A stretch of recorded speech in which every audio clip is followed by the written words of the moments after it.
اللهم اغفر لحينا وميتنا وشاهدنا وغائبنا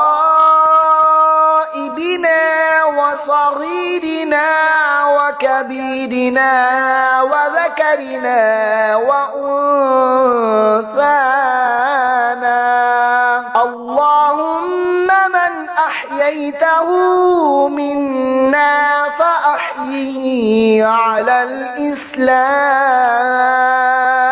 ومن توفيته منا فتوفه على الإيمان.